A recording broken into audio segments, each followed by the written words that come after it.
अच्युतं केशवं कृष्णं सुन्दरं रमे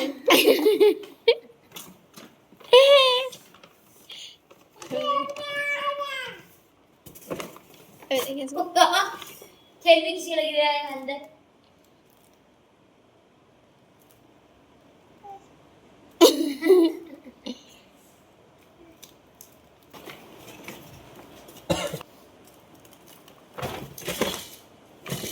अब रीस आ गया।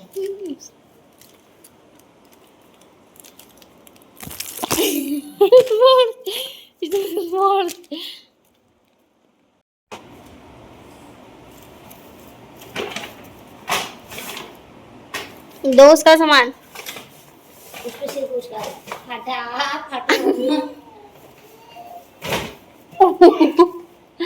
झटके मार के निकाल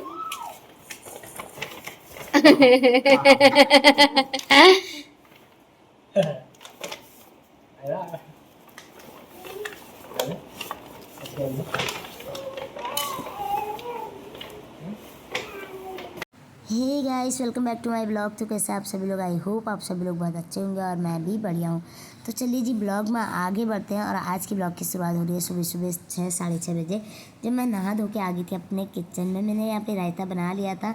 मेरे चने उबल गए थे, चने की ग्रेवी भी तैयार थी और इसमें मैं थोड़ा सा छोले मसाले डाल के इसका टेस्ट और इन्हेंस कर लूँगी। और यहाँ पे साइड में मेरी बन रही थी खीर। तो यहाँ पे खीर भी मेरी ऑलमोस्ट तैयार ही है। कुछ टाइम और पकाऊंगी ना तो ये बहुत अच्छा सा पक के तैयार हो जाएगी। यहाँ पे चनों को आप देख सकते हैं, चने भी उबले हुए हैं। और मेरी बहन का चल रखा है यहाँ पे साफ़ सफाई। सच में अभी मेरी बहन यहाँ पे है ना तो मुझे काफ़ी ज़्यादा हेल्प मिल जाती है। आज बेटू की तबीयत जैसे ख़राब थी या मेरे घर में कुछ ऐसे काम होते हैं तो ये मेरा बहुत ज़्यादा हेल्प करती है। पता नहीं जब इसकी शादी हो जाएगी तो ये हेल्प मेरी कौन करेगा, कभी कभी तो मैं समझ ही नहीं पाती हूँ। पतिदेव यहाँ पे कर रहे थे पूजा पाठ और मेरी ड्यूटी थी खाना बनाने की। मेरा ऑलमोस्ट सारे खाना बन गया था और मैं चली गई थी यहाँ पे पूरियाँ सेकने, क्योंकि ना अभी मुझे माता रानी को भोग भी लगाना है और नीचे अभी कन्याएं भी आ चुकी हैं। तो मैंने सोचा ना मैं जल्दी जल्दी पूरियों को सेक लेती हूँ, क्योंकि अभी नीचे कन्या बैठी हुई थी। और मैंने कहा यार जब तक वो वहाँ खाना पीना करती हैं तब तक का मैं जल्दी जल्दी से यहाँ का काम निपटा लेती हूँ। तो यहाँ पर मैं स्टार्ट करने लगी थी अपने पूरियों को बनाने के लिए। यहाँ पर अच्छी अच्छी फूल फुला के मेरी पूरियाँ बन रही थी। और सबसे पहले मैं अपनी मैया का भोग लगाऊंगी, उसके बाद मैं ना बाकी के काम करूंगी। अभी मैं 4-5 पूरियाँ ही निकालूंगी। पहले माता रानी का भोग दे दूंगी, मतलब उसके बाद भोग लगा लूँगी, उसके बाद मैं बाकी के बनाऊँगी। तो यहाँ पे मेरी इतनी पूरियाँ बन गई थी जिससे मैं माता मैया को भोग लगा सकती थी। तो मैंने यहाँ पे मैया के लिए रखी पूरियाँ और इसमें थोड़ी रखूँगी मैं फल और थोड़ी सी खीर वगैरह जो भी मैंने बना रखा है। मतलब इस बार मैं बहुत ज़्यादा खाना तो नहीं बना पाई हूँ, 1-2 डिश मेरी छूट गई थी क्योंकि सुबह सुबह ना इन लोग को ऑफिस के लिए भी जाना था। तो मैंने कहा चलो जितना भी है उतना ही माता रानी एक्सेप्ट कर लेगी, क्योंकि इस बार ना मेरी बेटू की तबीयत ख़राब हुई थी, उसकी वजह से ना मैं ज़्यादा चीज़ें नहीं बना पाई। नहीं तो एक आध सब्जी और बनाती मैं यहाँ पे। तो गाइस जो मैंने नहीं बना पाई, मैंने यहाँ पे रायता बनाया था, चने बनाए थे, खीर बनाई थी, पूड़ी बनाई थी और थोड़ी सी यहाँ पे रखे थे फ्रूट्स। तो इन्हीं के साथ आज मैंने माता रानी का यहाँ पे स्वागत किया। मैंने माँ से कहा जो भी कमियाँ होंगी माँ माफ़ करना, लेकिन आज मैं ना इतना ही कर पाई क्योंकि मेरी बेटू की इतनी तबीयत ख़राब हो गई थी। तो ये भी ना थोड़ी सी बहन है यहाँ पर, तो सब कुछ मैनेज हो जाता है अच्छे से। तो यहाँ पर माता रानी की थाली मैंने बहुत अच्छे से लगा ली थी और माता रानी को भोग वोग लगाने के बाद आ गई थी कन्याओं की बारी। तो यहाँ पे आप देख सकते हैं मेरी कन्या आ गई थी और मैंने इनको ना हाथ पैर धुलो के इनके तिलक लगा के इनको खाना सर्व करने लगी थी। और बड़ी प्यारी प्यारी सी बच्चे आए हुए थे। और आज ना मेरी बेटू की थोड़ी तबीयत ख़राब हुई है तो उनको कुछ भी मीठा वीठा तो खिलाना नहीं है, तो मैंने उनको कन्या में नहीं बैठाया। लेकिन हालांकि मेरा मन नहीं माना तो मैंने उनकी भी पूजा की, क्योंकि मेरी कन्या यहाँ पे कंप्लीट हो गई थी, इवन ज़्यादा ही हो गई थी। तो मैंने 9 कन्याओं को बैठाया और बेटू को नहीं बैठाया था। उनकी मैंने खाली ऐसी पूजा पाठ कर ली थी क्योंकि उन्हें खाना वाना नहीं खाना था और उनके लिए ना गिफ्ट भी कम पड़ गया था। फिर मैंने उनके पापा से कहा बेटू के लिए आज स्पेशल गिफ्ट आना चाहिए, क्योंकि मेरी बेटू के लिए गिफ्ट कम पड़ गया, क्योंकि मैं लाई थी 9-10 बच्चों के हिसाब से गिफ्ट, जो कन्या के हिसाब से ही लाई थी। मतलब बेटू का गिफ्ट भी मुझे कन्याओं को ही देना पड़ा। तो मैंने कहा कोई नहीं, अपनी बेटू को तो मैं बाद में भी दे सकती हूँ।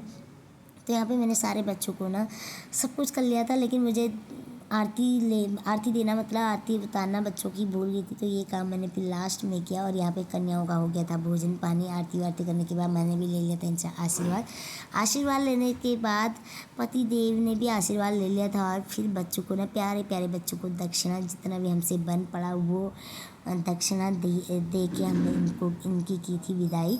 तो आप देख सकते हैं इतनी छोटी छोटी कन्याएं थी ना, इस बार ऐसा लगा कि सच में यार माता रानी ही आ गई घर में। और बहुत अच्छे से सब कुछ मैनेज हो गया था।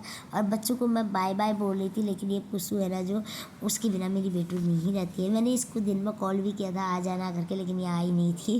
तो गाइस यहाँ पे ना कन्या पूजन तो मेरा हो गया था, बच्चे भी जा चुके थे। और यहाँ पे फिर आती है बारी बर्तनों के ढेर। मेरा घर इतना मैसी हो गया था, भगवान इतनी टेंशन हो रही थी कि मैं बेटू के साथ ये सब कैसे संभालूंगी। लेकिन ये था कि चलो बेटू सो जाएगी तो मैं कर लूँगी। यहाँ पे मैया रानी के मैं दोबारा से यहाँ पे कर लेते दर्शन। वैसे तो मैं कितनी बार करती रहती हूँ, लेकिन जो खुशी मिलती है ना कभी कभी अथा वाली, वो कभी कभी मिल पाती है। पतिदेव होते ऑफिस को तैयार। यहाँ पे दिन की टाइम आता है और पतिदेव आ गए थे घर, क्योंकि बेटू बहुत रो रही थी। तो यहाँ पे पतिदेव ने कुछ नहीं सोचा, वो आधा एक घंटा ऑफिस गया और घर आ गए। घर आने के बाद ना एक एक करके बेटू के लिए इतने सारे गिफ्ट आए ना, सच में गाइस मैं बता नहीं सकती। ये गिफ्ट वाला ब्लॉग मैं आपको बाद में दिखाऊंगी कि बेटू के लिए कितने ढेर सारे यहाँ पे गिफ्ट आए हुए हैं। तो यहाँ पे ना बेटू को एक के बाद एक गिफ्ट आ रहे थे। और उसके बाद हम चले गए थे शाम के टाइम पे बेटू को घुमाने के लिए, थोड़ा मेला दिखाने के लिए। हमने सोचा यार चलो थोड़ा सा स्टेडियम जाएंगे, बेटू खेलेगी पर लोगों को देखेगी, इधर उधर देखेगी, इधर उधर की चीज़ें देखेगी, थोड़ी सी माइंड डाइवर्ट होगा और थोड़ा सा अच्छा फील करेगी। लेकिन ये चलने की जिद कर रही थी, जो कि हमें ज़्यादा नहीं चलाना था। तो इसके पापा ने इसे गोदी में ले रहे थे, लेकिन ये फिर रो के ना नीचे ही चली जा रही थी। लेकिन हमने मोस्टली इसे गोदी में रखा, नीचे नहीं रखा। और मेले में ना मुझे इतनी सारी चीज़ें पसंद आ रही थी, मन तो कर रहा था सारी चीज़ें उठा के ले जाऊँ, लेकिन फाइनली मैं लेके कुछ भी नहीं आई। एक्चुअल में मेरा मोबाइल हो गया था स्विच ऑफ, और पतिदेव का गूगल पे कल काम नहीं कर रहा था। और कैश तो हम लोग वैसे भी रखते नहीं हैं, क्योंकि हम ऐसी आउटिंग के लिए गए थे। फिर मैंने कहा चलो कोई नहीं, मेला तो अभी बहुत टाइम लगे ही रहेगा, आके बाद में कभी कुछ और देख लूँगी।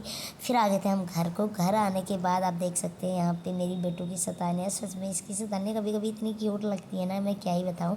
यहाँ पे हम चाय वाय पी रहे थे, बेटू के पापा और मैं थे। और यहाँ पे मौसी भी आ गई थी ऑफिस से, तो हमने यहाँ पे चाय वाय भी इंजॉय किया। और चाय वाय के साथ ना अपने बेटू के साथ टाइम स्पेंड किया।